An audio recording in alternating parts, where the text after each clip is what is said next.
guys! This is John and Joy's Vlog. So for today's video nga po ay another kaganapan na naman natin. Ngayon nga po ay meron kaming pa-order at bago nga po ako pumasok ay gagawin ko muna yun.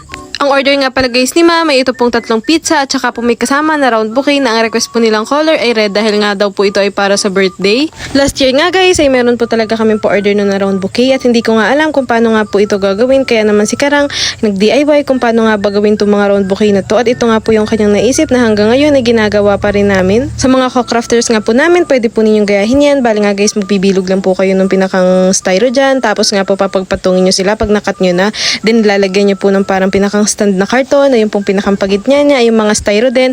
Yung po mga styro na bilog na nakita nyo tinakid ko kanina ay yung po yung mga pinagtanggalan ng mga ribbon. After nga guys makapagawa po ng round stand ay ayan na po isa-isa pong ilalagay yung mga flowers. Bali 9 pieces po na flowers po itong pinaka-regular na round bouquet namin. Tapos yun nga po lalagyan itong mga snow gauze at saka po nitong mga fillers. Then saka po babalutin itong flower wrappers. Ganyan lang guys kung makikita nyo po yung process. Kaya nga po pwede nyo din pong gamitin para nga po mas mapadali yung paggagawa nyo ng round bouquet. Yun nga pong next na po order namin guys ay nakakatuwa nga po yung story nun. Bali nga guys meron po magkapatid dito na dumaan sa tindahan. Tapos nga po sabi i-order daw po sila ng flowers. Nung tinanong ko nga po kung saan po nila nakita po itong mga flower bouquet namin. Sabi nga po dumadaan lang daw po sila at nakita daw po nila yung tarpaulin. Tapos yun nga guys nag-inquire sila at umorder nga po sila at kukunin po nila ito mamayang hapon. Ang order nga po pala ng mga bata na yun ay ito pong puro passiwire. Bali po color blue at saka nga po yung nirarapper ko kanina na mga violet po. Nakakatawa nga lang po dahil po kahit paano ay nakita din naman nila yung store namin dahil nga po tabing kalsada tapos yun nga po may tarpaulin. After nga po may prepare lahat po nito mga kailangan ay di yun po nagpunta na nga po kami dun sa Pinamalayan dahil nga po may nilakad lang kami. Tapos ito nga po pagkatapos namin lumakad ay kumain lang po kami saglit dahil nga po may klase na ako ng alauna at diretsyon na po niya ako ihahatid sa Pola. Konti na nga lang guys, talagang gagraduate na tayo kaya po tsaga-tsaga na lang talaga dito sa pagpasok kahit na minsan ay mainit tapos walang pambaon. Aruy, bali nga po ang pasok ko ngayon at saka po schedule ay puro pang hapon lang guys, 1:30 to 6 lang po ang aking klase ngayon. Pero 2 subject po yun, bali ito nga po sa mga oras na ito ay naghihintay kami nung aming pong first period.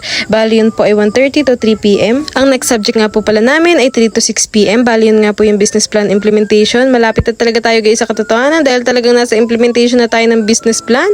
Di ito nga po sa mga oras na ito ay nagre-revise nga po kami ng papers namin. Konting revision na lang talaga yan guys. Tapos i-depends na lang natin at konting-konti na lang malapit na talaga tayo sa finish line. Mabuti na nga lang guys na kahit nga po sinubok tayo ng matagal na panahon ay eto, thank you Lord dahil nakatsaga pa rin talaga tayo na pumasok at hindi tayo sumuko. Kahit na talagang naging setup natin is tinda pasok lang talaga. At habang ako nga guys ay pumapasok ay dahil nga po meron po kaming i-deliver ngayon ay di sabi ko nga po kay Karang ay siya na po ang mag-deliver. Bali guys yun nga po mga tulips na passiwire ay pipick upin naman po yun at ito nga lang po ang i-deliver dun sa Tagbakin kaya nga po sabi ko kay Karang ay siya na po ang mag-deliver dahil nga may pasok ako. Kaya itong nandiyan kayo si Kuya Lulang Ana. Nandito po sa baba. Nandinis kayo na Kuya Christian na. Tao po. Tao po. Tao po. Ay. Ano? Ay, siya nga din pala mga ninong. Ay, siya.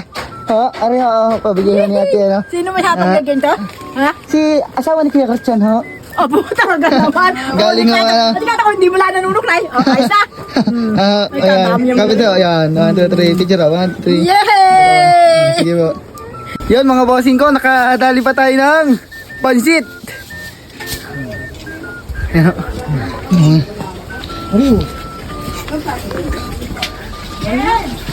Ha, nasang gadian? Ay, oo. Paldo. Ha. Sige. Sige nilo. O diba guys, talaga naman po nakakain pa talaga ng pansit ang aking delivery boy. Talaga namang hindi nagpatinag at talagang kumain pa talaga, hindi man lang nahiya eh. Kaya nga po, thank you po kay ma'am sa asawa ni Kuya Christian sa pag-order at pagtitiwala sa amin. Yun mga bossing ko. Ayos na mga pagdi-deliver na ganito ha. Kaya kayo, pag kayo gusto nyo mag-business ng ganyan, ito ang inyong dalhin.